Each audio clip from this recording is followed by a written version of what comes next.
இட்லி சாம்பார் வைக்க போகிறேன். இட்லி சாம்பாருக்கு சிறுபருப்பும் மைசூர் பருப்பும் கொஞ்சம் வாஷ் பண்ணி எடுத்துக்கோங்க. பல்லாரி ஆட் பண்ண போகிறேன். உருளைக்கிழங்கு, 3 தக்காளி, 2 கத்திரிக்காய், கொஞ்சமாக தண்ணி ஆட் பண்ணிக்குவோம். இப்போ 3லேருந்து 4 விசில் வச்சா போதும். ரெடி ஆகிட்டான்னு பார்ப்போம்.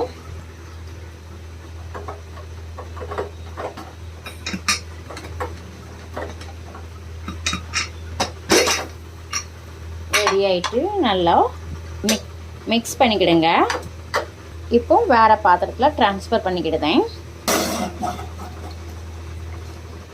தண்ணி ஆட் பண்ணிக்கோங்க. உப்பு ஆட் பண்ணிக்கோங்க. மஞ்சள் பொடி ஆட் பண்ணிக்கோங்க. சாம்பார் பவுடர் ஆட் பண்ணிக்கோங்க.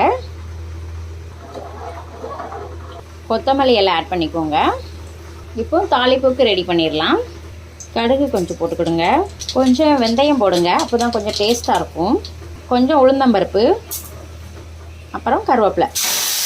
இப்போ காயப்பொடி ஆட் பண்ணிக்குவோம். இப்போ சாம்பாரில் தாளிப்பு ஆட் பண்ணிடுங்க. இதே மாதிரி சாம்பார் வச்சு பாருங்கள், டேஸ்ட்டாக இருக்கும். ஓகே, பாய்.